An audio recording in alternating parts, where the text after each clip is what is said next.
Welcome, low ego action heroes. This is Debbie Levitt from Delta CX. We're a full service CX and UX consultancy doing projects, training, and consulting. Sorry I'm a few minutes late. I was lost in my audiobook. Hi, welcome to Office Hours Ask Me Anything. Hi, Manuel. And I'm usually here every Tuesday at 6:30 p.m. Italy time to take your questions. We've got a few questions that came in ahead of time, so I'll be starting with those. If you would like to send in a question, you can send it in through the chat, or you can send it in anonymously through the link on deltacx.com/links. As usual, I want to thank people who have been donating to the YouTube channel, which is completely optional, but keeps me in streaming software and chocolate chips. So thanks to everybody who has donated in the past or is donating now. Again, optional but appreciated. And I'm not totally ready for this show because holy cats, I was just so absorbed in my audiobook. I also want to apologize for my extremely flat hair. I got my hair cut today, and this is what happens when you don't tell somebody how you like to style your hair and she does what she thinks is best. And for me, it's a little bit too flat. But there you go. At least it's been cut and it is nice and healthy. Hello, Arati. And so if anybody has questions, send them over. Otherwise, I'm going to get started with the 3 questions that came in ahead of time. And let's get the first one up on the screen. Ooh, it's long. Let's drop the font a bit. All right. And thanks to people who send in questions, either knowingly or anonymously. So here we go. This one says, "Hi Debbie, we have a client who wants to start using better personas, as until now they had mostly marketing personas and not particularly informative for design. Another topic is that they want to become more inclusive and accessible in the future. So I was wondering, how would it be to have a persona in the set that has accessibility needs? I'm struggling with this idea, as there are as many types of accessibility needs, and a persona would only cover a limited part of all needs. How personas help bringing attention to accessibility? Any good examples or practices for this?" Hi, Malika. Thank you for liking my hair anyway. And thank you, Janice. All right, this is a really great and interesting question about personas. So yeah, she even did the straightening tool on it. You know, it was a bit much for me. There you go. But I prefer giant hair. Anyway. Okay, so I think it can be a good idea to bring accessibility into the personas, but I think it could be a mistake to say, you know, here's our accessibility persona. Here's Jim, and he's got 1 problem, 2 issues, 3 conditions, whatever, and just to make that person just like the accessibility persona. I think you would either have to go with a set of personas to cover more accessibility needs, or you would just have to take your existing personas and give them accessibility needs. What's wrong with saying that persona number 1 doesn't hear well and has hearing issues? What about persona number 2 doesn't use a mouse because they have that's not the word I'm looking for. Arthritis is the word I'm looking for. They have to tab through websites. They don't like to use a mouse. Oh, thanks for subscribing, Annalicia. Why not take your personas and give them individual or combinations of accessibility needs? This person has arthritis and wears glasses and tends to magnify the screen. Why should we act like these are just some sort of other group of people? They're all part of the group of people that we already have. They are our target. Our target audience has these issues. Remember, the statistic is in America, 25% of people, I think it's 26%, of people have accessibility needs, and 25% in Europe. So it's not like, whoa, these are edge case weirdos we're never going to run into. Okay, not everybody is going to be fully blind, but we are going to have people with a range of issues. Maybe one of your personas is not neurotypical. Many of you have come to me privately and said, hey, I have ADHD and I'm non-neurotypical. I'm autistic. Maybe one of your personas has those conditions, for better or worse. So I think that you can either make a separate set of people with accessibility needs, though again, we don't want to treat them like they're other and they're an optional set, or you just take your current set and you give people common accessibility issues where they've got hearing, vision, mobility, emotional, cognitive, maybe one of your personas has been through COVID or cancer, and maybe they find they have memory issues and fatigue. So I would say just build them in. Why do we act like our personas are all quote unquote, because I don't feel this way, perfect, without any diagnoses or conditions? These are real people. Now, I'm not an accessibility specialist, but I think that's what my advice would be. And that way we make sure people are thinking about people with accessibility needs and not treating them like, well, it's just this one persona, or, well, it's just this set over there. Sorry, I've got a bug flying around me, like I needed that. So if you want to be more inclusive and you care about accessibility, then remember that accessibility is all of us. I have magnification turned on my computer. I have magnification turned on my phone. I'm supposed to wear glasses and I don't like to. So technically, I have accessibility needs. I have a lot of ergonomic issues. I have a lot of weird keyboards and stuff. Just ask Kayleen. So, it's all of us. It's all of us. So let's see. Yeah, hopefully that answers that. And let me know if you have a follow-up question. I'll also be watching for questions coming in privately and not seeing any yet. And of course, while we do this, let's turn on my effects. Don't forget, my book has come out. So for those of you who don't know, because people keep saying like, hey, did your book come out yet? Sure did. Please go to Amazon and search for Customers Know You Suck. And speaking of accessibility, if you would like your printed book in large print, please search Amazon for Customers Know You Suck large print. It's a separate listing. Okay, back to the questions. Let's put up the next one. It's a little shorter, so I'll bump up the font. There we go. Speaking of my book, does it make sense to read your new book? Congratulations, by the way. Thank you. As a junior designer with less than 1 year of experience, from the sample, it seems it covers many things which I would not be able to influence for a long time. Super question. Here's what I normally say about that. Yes, the book is definitely about trying to make change, but remember, change can come from anywhere. If you are I hope that person's going to be okay. If you are a newbie or a junior, okay, you might not be able to do the things in the book, but you can start those conversations. Nothing stops you from going to your manager, a product manager, an engineering lead, somebody else, and saying, hey, I read this book and it had a couple of interesting ideas in it, and I'd like to talk to some people about seeing if other people agree that these are interesting ideas, and maybe seeing if we can improve our efficiency, improve our processes, make our customers happier. So again, I don't expect any particular person to make every change in the book. And I do agree that the book makes more sense to people who have had at least one corporate job or agency job so far. If you've never worked in a corporate environment or an agency environment, a lot of the stuff I talk about in the book might feel a little foreign. But I say, look, you can certainly read it, and it's something you can grow into, even if there are things you feel like right now you can't affect. Hopefully, if you're a UX team of one and someone asks you about something that's in the book, maybe you'll be a little bit better armed or equipped to handle it. So yeah, so I would say it's true that the book is not necessarily pointed at newbies and juniors, and I don't expect you to make that change, but you can't go wrong having some early ideas and information.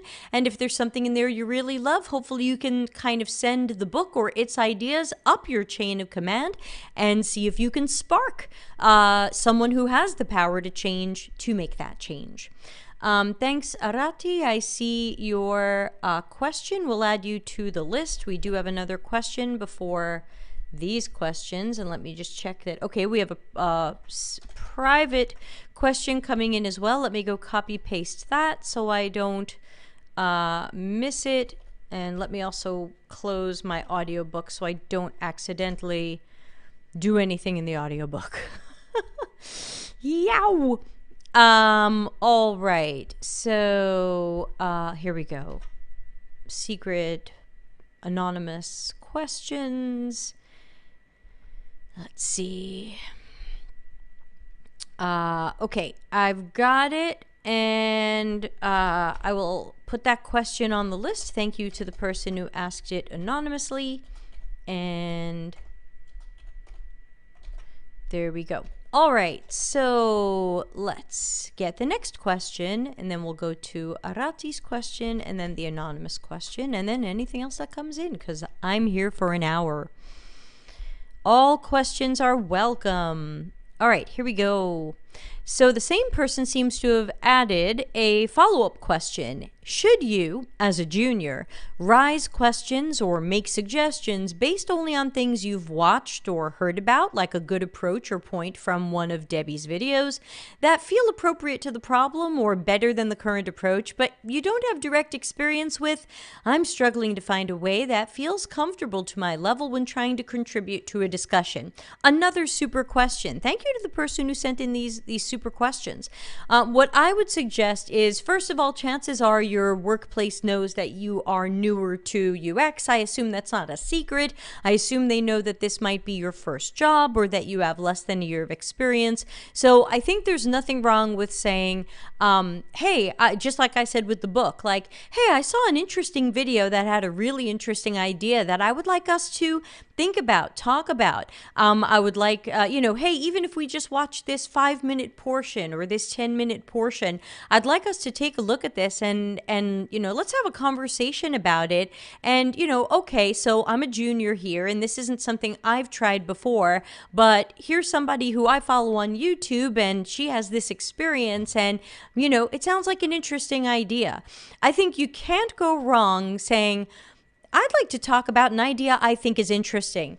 If people at your company say, we don't care about your interesting idea, then that just sounds like a bit of an ugly workplace. I hope they're not saying that.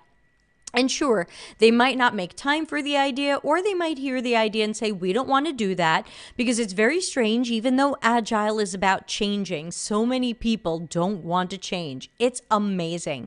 So just remember, if you can't make change, it's not necessarily you. There's a lot of workplaces that just don't want to change. But I think there's nothing wrong with people at any level, even leaders, managers, directors, saying, hey, I just saw something interesting in this YouTube video. It was Debbie, it was Larry, it was Dr. Nick, it was somebody else. And, here's a little clip from that. And I think it's interesting. What if we did something like that? Or what if we tried something like that? Why don't we talk more about that? And then maybe you can also come up with almost like a little, what's your plan? What's your idea? What problem does it solve? What does it make better internally for your workers or externally for your customers or both? So yeah, why not? So struggling to find a way that feels comfortable when trying to contribute to a discussion. You just got to go there. I know not everybody is comfortable because of their backgrounds or cultures or work environments, but I always say at least give it a try and see if there's somebody on the team or a manager or a coworker who's a bit of an ally who will listen and give your idea a chance or at least listen to it. Thanks. Good luck, and let me know if you have any follow-up questions. I'm here all hour.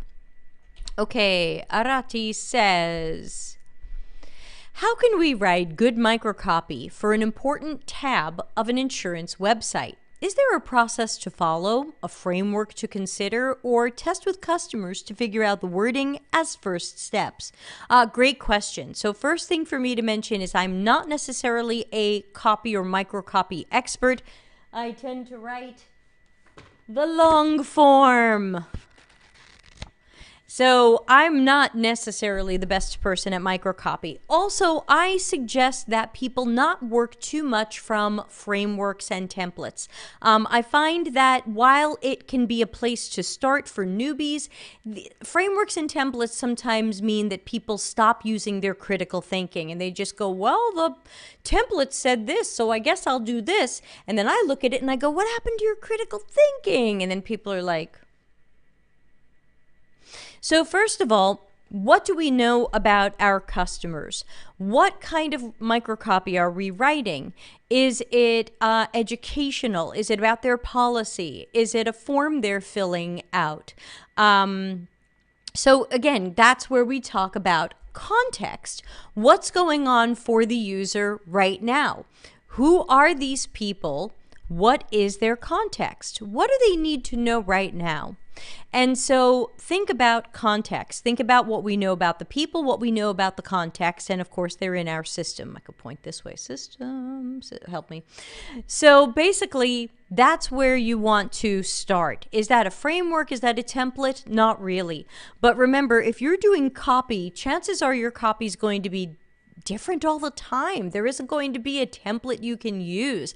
I can't say always write 7.5 words about this. I don't. There just isn't. And anyone who tells you there is, I don't get it. I just don't think that's true. So be careful of anybody who acts like, yes, here is the formula, now follow it, because that means you're not using your critical thinking. And to me, that's still the most important thing, critical thinking. So, can you test your copy with customers? Absolutely.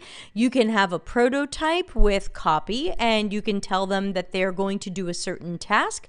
We can check which copy they even look at or read.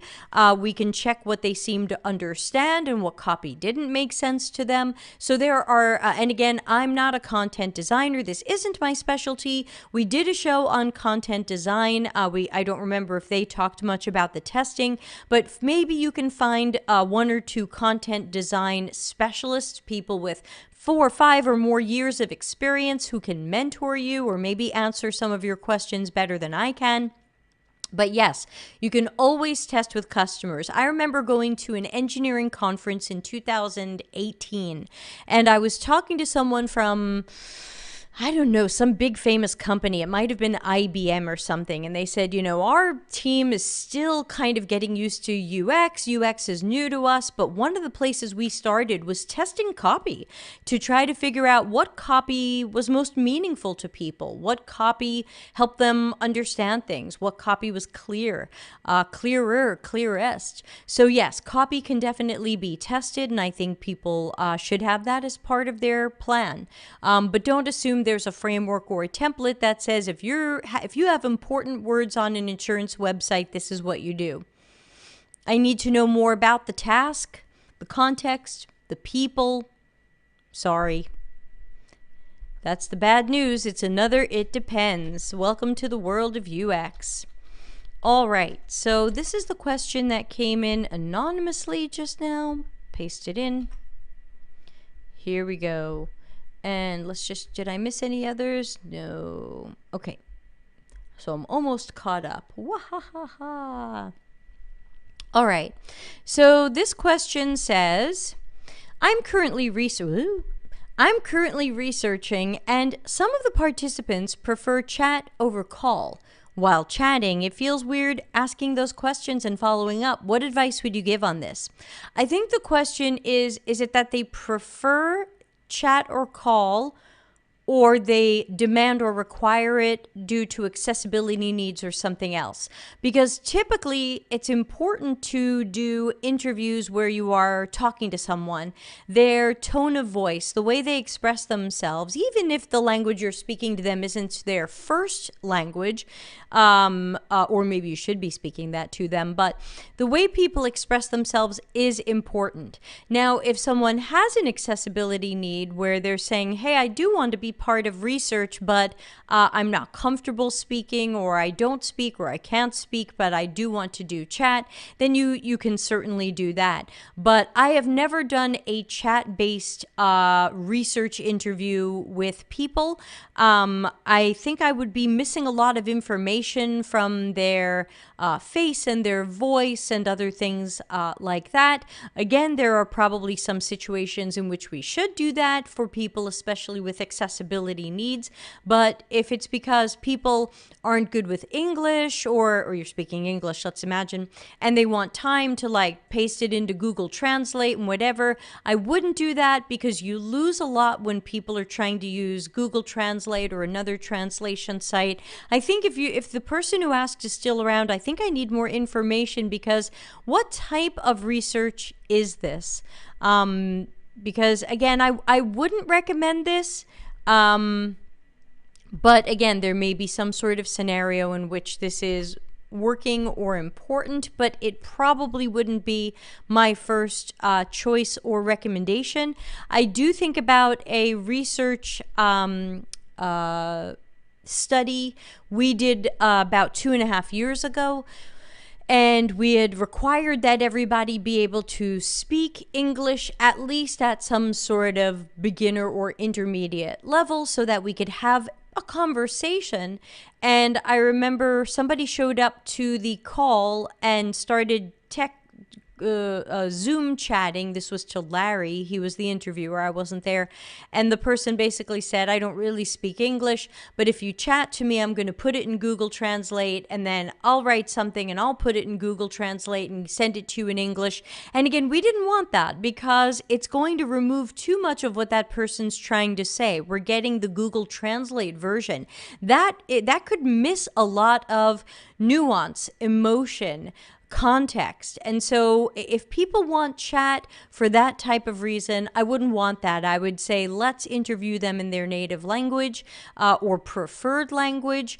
But for whatever reason, this particular study had to be done in English, and so we didn't want to interview people who could not hold a conversation in English.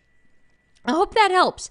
That was a bit of a long, windy answer, but I would have to know a little bit more to understand kind of what's going on here, and if something like this could work. But I think I think in some cases you can make an exception, but I don't think I would do many of my interviews that way.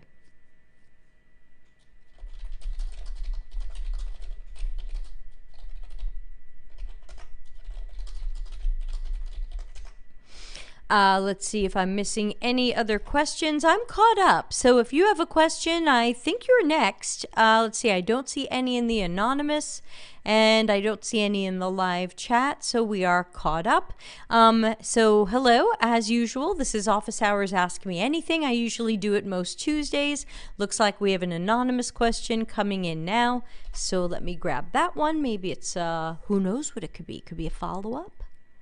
They wanted to chat because they said they were busy. Yeah, that's bad. So actually, that's the message that just came in. They wanted to chat because they said they were busy. That means they're going to be multitasking. That means they're not going to fully pay attention to you, and it means they're going to be chatting, trying to hold a research set or be a participant in a study with you while doing something else.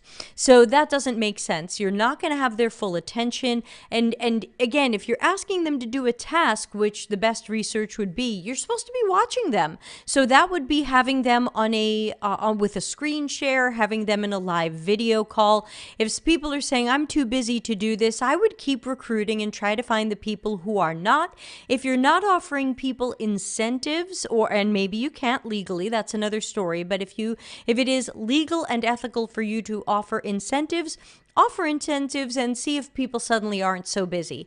Because maybe if you give them some money, they will put aside whatever was making them so busy and they will give you that half hour, 45 minutes, hour, so that you have their full attention. You do not want them to be having a research session over chat, because they're so busy, they're doing other things. They're doing their work, they could even be on another call or in a meeting. This is not good. I would not do this. I would have to be pretty desperate to do this, but this would probably be a big no for me. So, yeah. I hope that helps. Anybody have any other questions? I know when we get to the holiday season, Manuel's got something. Let's see what it looks like. Hello, Debbie. I'm currently doing research on a current system. The data shows a lot of issues with the platform, but after the research, when these users face a problem, they reach out to me instead of support. Have you faced this before? What suggestions do you have? Yes. So first of all, I wonder if there was something that you said during the research session that made them think that you are somebody to continue talking to. So I don't say things to people like, and hey, if you ever have any other thoughts or ideas, let me know. So make sure you didn't accidentally open a door to be their point of contact for all of that. If in the rare occasion when someone has come back to me later and said, hey, I'm having this weird problem, blah, blah, blah, you've got usually two options there. One is, yeah, I kind of said that. Yeah, exactly. So then we can't be surprised that people are coming back to you because you made it sound like, hey, if anything's going on, let me know. But you didn't really mean that. So either you have to not say that or you have to be very specific. Based on what we talked about today, if you think of anything that you'd like to add that we forgot to talk about, let me know. Otherwise, if you have any follow-up questions about this company or this system, please make sure you contact their sales or support. You can always end with something like that so that you're better establishing your boundaries of why people should get in touch with you. But if they do get in touch with you for support or tech support or billing problems, you've got two choices. You can either say, I'm sorry, I was just the researcher speaking to you for that research study. I'm not part of the sales or support team. Please contact support at whatever. Or you can say, hey, I'm not the support team. Let me have someone there get in touch with you. The problem with the second one is it still sounds like you're a good go-to person who in the future will help them contact support. So I'd probably be doing more of the first one, and I would be saying, hey, hi. I'm a researcher and an outside, or sometimes people admit to being outside of the company, not a full-time employee, but your client may or may not want that. But I think you can just say that you are just a researcher, you're not part of the support team, and since their follow-up question or issue is really best for the support team, they should contact them directly, and hopefully they won't say something like, but you said I could contact you anytime about anything. But again, each time you do a research study, new lesson learned. So that sounds like something you're not going to say anymore. Okay, looks like we've got another anonymous question coming in. So thanks to Manuel for that one. Let's see what's coming in anonymously.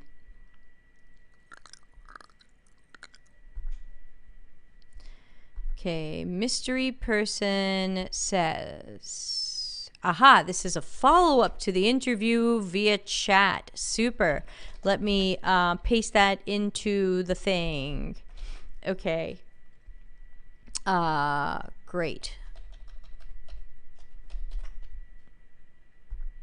Thank you for the people who are giving me the extra information and the stuff. And we have a spammer coming from Twitch. How sad. How truly, deeply sad. Okay, so we've got the follow-up from the chat interview person. And they say there's a well-known UX expert who claims to have done interviews via chat. I'd need more information about that. You know, is there some sort of cherry-picked situation in which that could work? Yes, maybe the person does not speak and they have accessibility needs related to that and they prefer typing.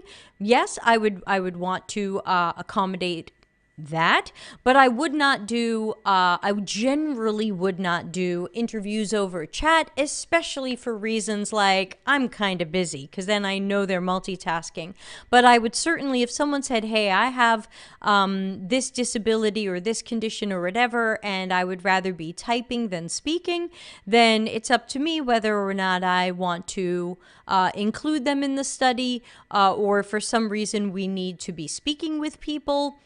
They're not included, though, you know, that sounds like a bad reason to exclude them. But again, every situation's going to be different. So I would have to hear why that person says, you know, and just because they've done something doesn't mean it's the way things should always or often be done. I have all kinds of wild stories where I've done something really weird once, maybe twice, but that doesn't mean it's something I would recommend to you. It doesn't mean it is a good way to do it usually. So I think we have to be very careful, keep that critical thinking hat on, and if we run into that UX expert, we can always ask them for more information on when they think interviews via chat make sense and when they don't. But again, I would think an interview via chat is very distracting, especially if there's a task. If there's a task where you're trying to have people move through a system and then they have to stop and type to you, it just seems very broken up. So yeah, I don't get it. So yeah, Manuel says, okay, thanks a lot. Lesson learned. Yeah, it's always lesson learned, and that's not a bad thing. So always more to learn. Let's see.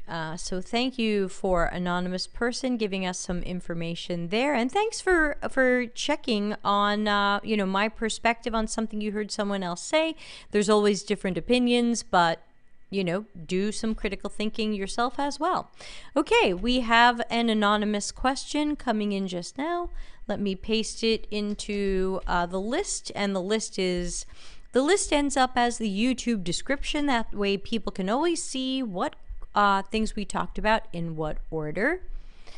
And let's see. And also a quick reminder for people for shows this week. Tomorrow I'll be reading my new article about the lean UX canvas, which I think is generally a bad thing, but a lot of people want to know why. So I wrote an article about that. We'll be talking about the lean UX canvas and see if it's got any good things going on. I generally think not. Thursday the 8th, I'm going to do a show all about book publishing and writing your own book, since I've been getting a lot of questions about that. Some of you have been thinking about writing things, writing books, writing articles, writing courses. So we'll be talking about that. All right, this is a long question. I'm going to have to make it very small. So there you go. Here's what it says. Any tips on how to deal with a situation in which you don't feel like you can work very well and create value for the client because the circumstances are not ideal, like strict time, many teams are working on different stuff, no transparency in what other teams are doing, just making suggested templates for UX artifacts and fill them in with guesses while hoping we're doing research later on. I'm sure you will not be doing research later on. All the while collaborating with someone way more senior that seems to always know what to do and what to ask and is very confident and does a lot of stuff quickly. I feel like I'm just struggling behind and can only do small suggestions or adjustments and feeling overwhelmed. I'm starting to question if I'm even fit for this. Okay, there's a lot going on in this question, and thank you for sending it in. And Solomon's got a bit of a follow-up question, so we'll ask that one afterwards. But there's a few questions and things going on in here, so let's break it down a little bit. So, first of all, it sounds like you're in a larger company. So you're not the freelancer or you're not the agency. So you can't say, hey, client, it sounds like you don't really want UX. It sounds like you just want some fast screen guesses, really, really fast. And this really isn't the right project for me. I do turn down a lot, if not all of those projects, and some people, others do too, and that's up to you. But it sounds like this is a project your company took, and now it's really just a lot of fast guesses and all of that. Now, I think the larger question is kind of what the hell is going on here, because you've made it sound like a pretty terrible workplace, disorganized, poor process. You're not too sure what's going on. Maybe you're just guessing at stuff, and you have a senior who seems to have no time for you at all. So you're new to this. You're probably expecting some help or oversight, and it sounds like you're not getting any. So number one, I wonder if the senior could be partnering with you a little bit more. You might have to go and say something to them, and maybe just be honest. Hey, I'm guessing you're a junior, maybe you're not, but let's pretend. Hey, senior person, I'm still a junior, and I feel like there's some things about the way we work here that I'm struggling with or still getting used to, and you always look like you've really got it handled, and I was wondering, is it possible for us to partner up a little bit more? I would love to get a little bit more mentoring and coaching and some help from you, because you just seem to have it together. Now, that person can say no, in which case I would say, ouch, that stinks. And they might say no because they're a jerk, and they might say no because they genuinely can't make time, because this place is just moving too fast and they're overworked. Then you have to talk to your manager. But I always half joke that if people had decent managers, you wouldn't be asking these questions here. I'd be out of business with this Tuesday show, because you'd have a decent manager you could ask questions to. So I would probably start with this senior and see if there's anything that you can learn from them. Now, unfortunately, you might be learning how to just do a better job guessing and going fast. You might not be learning UX work done well. So, just be careful there, because I can't guarantee that you're going to learn super UX work done thoroughly at this company. It sounds like speed is the most important thing. And if our quality isn't that great, it sounds like we don't care. But I would wonder, how are we measuring that quality later? What if clients aren't happy with us later? What if their users are struggling with this? That reflects badly on us. So I never understand agencies cutting corners like this and consultancies cutting corners like this, because it pretty much always reflects badly on you. The client will blame you. Even if they came to you with the idea and the thing to build, if people end up finding it hard to use or not quite right, they're still going to blame you. So I'm always surprised when agencies act like, yes, we're just a pair of hands, and we'll just make something. We won't even do any critical thinking. We don't want to be problem finders or problem solvers. We'll just make things. And so you have to be careful going into that environment. You might not be learning or doing the work you thought you would. So are you starting to question if you're fit for this? You might not be fit for this environment, but that doesn't mean you're not fit for UX. The fact that you're asking this question, I think, is a good sign. It shows that you're doing some critical thinking. It shows that you're looking at your environment and assessing it from different angles and saying, hey, hold on, look at what's going on here. I might be new, but I can see there's some things here that aren't quite right. We're not transparent across teams. We're siloed. We have ridiculous deadlines, and nobody's fighting these ridiculous deadlines. We're working from templates and guesses. I think you could be cut out for this because you get it. So, you might still be new and your work might be a little here and there, but I think your thinking is in the right place, and that gives me some hope. So, but that doesn't mean you're a fit to that environment. I wouldn't want to work in that environment. You might not want to work in that environment, and that's okay. Not every environment is going to be for each person. As I've written in one of my older Medium articles, where I talk about job A and job B, I find that there are two main types of personalities in UX and even UI work. And one personality type says, you know, I like when I get concrete instructions, concrete direction, and I know exactly what to make or do to make the people around me happy. And then there's the other type of person who says, I don't want to be told what to do, and I don't want to be put in a box, and I don't want to be told what the solution already is.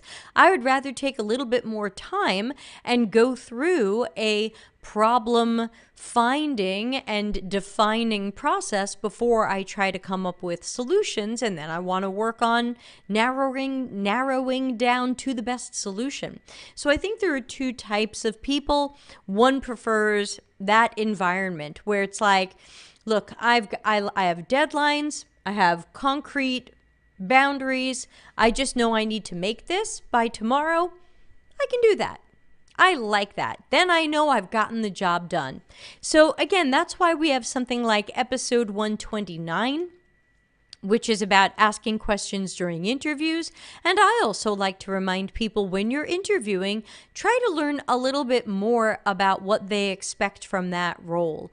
Are you somebody who can really take business or customer problems and solve them? And make sure, take a little bit of time, doesn't have to be months, but take a little bit of time to make sure you've understood the problem and solved it. Or are we just going as fast as we can here? Which I hope to undo with my new book, because speed over quality makes no sense. Hooray for going fast. If customers don't like whatever it is, what have we really accomplished? I just don't get it. So there you go. Let's put up Solomon's question, which was a bit of a follow-up question to this one. So, and the question may be more for the person who asked it than for me, but let's talk about it anyway. Why is transparency on what other teams are doing important for team members? Yeah, depending upon where you are, very often there are what we call collisions, where team A is working on this, team B is working on this, but there is some sort of overlap. These products touch, or there's some sort of overlap, or this group is working on the B2B side and this group is working on the B2C side, and they really do need to come together. There's lots of reasons why it's important to know what other teams are doing, or at least for someone at a lead or managerial level to have that oversight across projects. It's normally why we have leads and managers. Now, that doesn't mean that every team has to tell every other team what they're working on, but I have worked at places where there were even weekly check-in meetings to talk about projects to make sure that Team A wasn't accidentally building in what should be Team B's world, or that they weren't building two sides of the same coin or something like that. So transparency across teams, I think, is important. Maybe not every worker knows about every other worker, but someone at a lead or managerial level should have the larger arc and the bigger picture. Pow. Okay, looks like we have some more anonymous questions coming in, so let me grab those and we'll add them. Okay, looks like oh, I just remembered, chat may have been used when the pandemic first surfaced. Again, I would have video calls with people. You don't have to do chat just because it's the pandemic. We're back on the chat topic. You don't have to do chat just because it's the pandemic. Through the pandemic, I did all of my research through Zoom, not sponsored. So, yeah. Okay, we've got another question coming in. Okay, here we go. ChatGPT. You knew that was coming. All right, let's talk about ChatGPT, which, oh, and Malika's question we'll put on the list as well. So ChatGPT, interesting that you asked me about it because I actually tried it for the first time yesterday. I had been avoiding it because they want my phone number. I don't know why they need my phone number. That doesn't seem right. But I finally decided I should probably know something about this. I should give it a try. So the question says, what do you think about ChatGPT taking over UX, UI, and software developers industry? Not for a very long time, because these are all creative pieces of work. We can see how a robot could take over a factory job if you just have to take this box and move this box over here. Okay, a robot can do that. They don't have to get creative, and in fact, we don't want creativity. So in that sense, a robot makes sense. Now, what about the equivalent of a robot in UX, UI, or coding? I think that we're still a ways away from that, and I don't think ChatGPT is really going to be the immediate future. Will these things possibly do our jobs down the road? Yes, but I'm not sure it'll be in my lifetime, and I expect to live another 40-something years. I tried ChatGPT yesterday, and I felt like it was just a surface level Googling. So, I asked it some questions about things I had expertise in, and I found that the answers that came back were extremely surface. As an example, I asked it for examples of word painting in Brahms' Requiem. Brahms' Requiem is a well-known Romantic era orchestral and choral piece. Word painting is when something in the music matches something in the words that the choir is or the soloist is singing. There's a zillion examples of word painting in Brahms' Requiem, and I think that the more interesting ones are subtle and not often always discussed. The ChatGPT returned absolutely the two most common examples of word painting. I could have Googled for that. They're probably in Wikipedia. So I felt like ChatGPT was not giving me much more than I could have just found. Like, it could have just returned Wikipedia to me. Now, obviously, it's doing more than that because I didn't get the whole Wikipedia article. I got the pieces of it that were relevant to my question about word painting. So I get it. It can find the text that's relevant, but I don't see that taking anybody's job so soon because there wasn't anything creative there. UX work, UI work, coding, and other jobs involve creativity, critical thinking, deductive reasoning and logic, and things that machines don't yet do on their own. We call these things AI, but they're not artificial intelligence. They're not independently intelligent and not developing their own intelligence. They are truly ML, machine learning.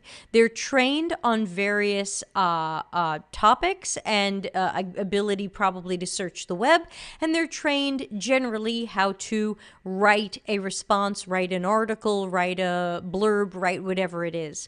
And then based on that training, they do a thing. It's like sometimes when people show a video of a dog doing something the dog was clearly trained to do.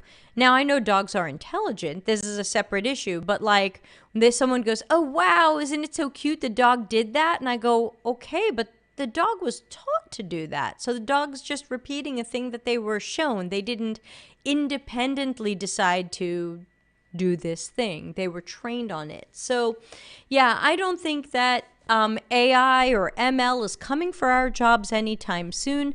Once computers are independently creative, independently thinking, independently coming up with unique solutions to problems, then we'll worry about it. But I don't see that happening in the immediate future. I asked it to paint some pictures. It got all of them wrong. So, and I didn't think I was really throwing them a curveball. I asked them to paint pictures of people whose names should have come up in a Google search and they would have had a picture of them. Nope. Couldn't do it. So I wasn't impressed. I just wasn't.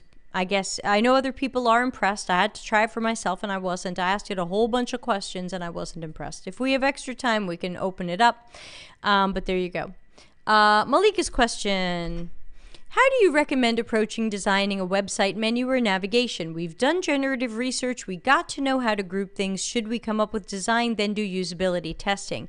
Typically for information architecture and for menus, navigation, taxonomies, hierarchies, and structures, we're typically doing IA-related research and testing. That's typically card sorting before we come up with the navigation. And then once we have enough information to try the navigation, then we test it using a tree test. We typically, if we have time, we don't design it yet because we might find out that the information architecture stinks, no matter how good the design is. We all know Malika can make a great design. That is just a fact. But you might have a great design with a crappy information architecture. So where we have the time, we do these in phases. So we would do a tree test of just kind of the naked information architecture and fix it where it needs fixing, and then we would give it its design, and then you can do usability testing.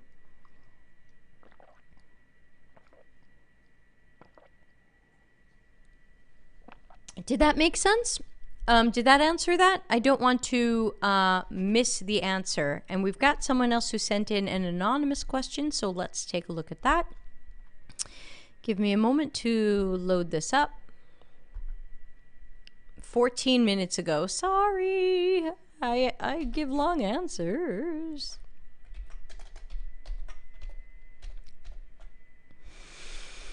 All right, next question. Though if anybody has a follow-up, please ask it. We've got a few more minutes together. And I'm here every Tuesday. Okay, this one says, "Hi Debbie, thanks for taking my question." Yes, I eventually get to questions. Sometimes you have to wait a while. "I wonder if you can offer any insight on the UX job market. There are so many tech layoffs, yet I also see so many job posts for experienced senior and director UX roles. I imagine those roles can be filled relatively quickly with so many layoffs. But what does this mean for junior UXers like me trying to get my first job? Do you suspect some companies laying off their UX departments will eventually rebuild with cheaper and inexperienced UXers or something else?" Wow. So yeah, I kind of predict everything at the same time. There's a lot of things going on, and oop, I hit the wrong button, but thanks again to the people donating to the channel. Oops. Random button pressing today. No extra charge. Okay. And we'll add Solomon's question to the end, and then we're probably out of time for today. So that question will be last after we get through this one. So insights on the job market. Job market's a mess. The job market for UX newbies wasn't good before the economy was crashing, starting roughly this summer. So the job market for UX newbies was already bad. With all of the layoffs, it makes it even harder for those looking for their first job, because if a company can get a more experienced person, why not? That being said, it still sounds like some companies are having trouble filling some of those jobs, but I also believe that companies are opening fewer junior and apprentice and newbie jobs, and I blame so-called democratization on that. I give democratization air quotes because I really see it as UX dilution. It's not a democracy. I don't see anybody else making their domain a democracy. I mostly blame democratization and people like Jared Spool for the lack of UX junior jobs, because when people go into companies and say, "Hey, you don't need to hire more UX people. Let's just quickly teach your product managers, your agile team, your marketers to do UX work," why should they hire you? Why should they hire me? Why should they hire Solomon or Manuel or anybody? And so to me, we have to do a better job fighting all of this democratization stuff, because to me, that's the main reason we're losing the junior and entry-level jobs. Solomon says, is this a question? I'm having people that take my work post-research, wireframes and testing, and making labeling, layout, and interaction changes as they create high-fidelity designs. Oh, this is a follow-up to your question. Okay, sorry. I'll add this to your question, which we'll do next. Sorry. I didn't realize it was more information. Okay. So back to the original question. Yeah, got it. Thanks. We'll put that back up on the screen, even though it's for later. So, do I expect that some companies will lay people off now and try to replace them later with cheaper juniors? I can certainly see that happening, but the problem is that they're going to expect you to do the work that mid-levels and seniors used to do. I find that because a lot of companies don't understand UX, they don't understand that juniors need training and mentoring and support. They think, oh, well, you're a UX junior, you've had some education, you've done a boot camp, you've done a degree, you can just come in here and start working and you can do a project all by yourself and we don't have to look it over because you know how to do this. And I think a lot of juniors get surprised by those jobs because they expect to have support and mentoring and they rarely do. Malika says, I'll pitch for a bit more time. The business never gets to test their content. Research shows customers didn't see important information. Yeah, that's where task analysis, Malika, answering this question here, is important because we want to make sure that in our generative research, we understand users' tasks. If we understand their tasks, then we understand what parts of the website or information we need to make sure are easier to find. So I wonder if in your generative research you did task-related or observational-related stuff. So to juniors, I wish I could help you more. I believe there should be apprenticeships and junior jobs that are truly entry level, that are not looking for years of experience. But this doesn't seem to be the direction companies are going in, and I mostly blame UX leaders who are not fixing this problem, and I blame fake democratization, which teaches companies you don't really need to hire UX people because UX work is easy to learn and easy to do, and anybody can do it, so we don't have to hire. But, you know, I'm going to continue fighting democratization, and I'll be fighting it a lot more fiercely in 2023. So sorry to the juniors out there. Let's get Solomon's question up, and then we will wrap it up for today. I hope I didn't miss any questions. Let me know if I missed your question. I don't want to miss anybody's question. I never miss them on purpose. It's always an accident. Okay, Solomon says, does it make sense for designers to make significant design changes during the visual design stages? I'm having people that take my work post-research, wireframes, and testing, and making labeling, layout, and interaction changes as they create the high-fidelity designs. Usually not. That sounds like a process or communication problem. I once had that problem many years ago at a job I worked at where I had the interaction designs, we tested them, they were medium fidelity, we knew they were good to go, and when I gave them to the UI designer to put on all of the final visuals, they just completely changed everything. And finally I went to them and I just said, can I ask why you've created something so different than the designs I made? And I swear I will never forget this as long as I live. Their response to me was, oh, did you make those designs deliberately? They genuinely didn't know. So this could be something that is a genuine mistake where they really don't know what you do and that it's all done deliberately and that they're supposed to follow what you've done and add their part to it without changing what you've done. Or it could be something a little bit more sinister. I don't know if that's the right word, left-handed.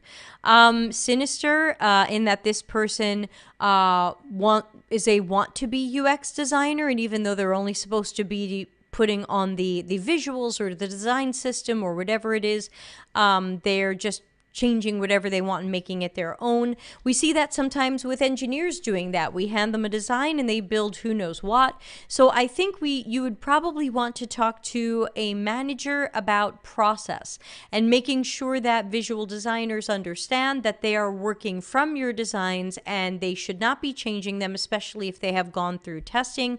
Same for engineers. Engineers should not be making significant changes to your designs. And if someone thinks there should be a change to the design, that should be a conversation, not just hey, I made some changes, or I made this my own, or I added some things I like. That's not the way this works. And it sounds like that UI designer is kind of working in a siloed way. And so we need to change the process so that they are more collaborative and that they understand that your work cannot or should not be changed either at all or for the most part. So sorry about that's happening. Sorry that that's happening. Okay, so we are done for today. Thanks to everybody for hanging out and asking lots of good questions. I will be here usually every Tuesday. Excuse me. Again, tomorrow will be the Lean UX Canvas article. Thursday the 8th, talking about writing books and things like that. Friday, lots of stuff for critical thinking. Next year's coming up. Next week should be office hours with Dr. Nick. I'll check that he's still available. Wednesday will be our end of year social party in Remo. It's free to come.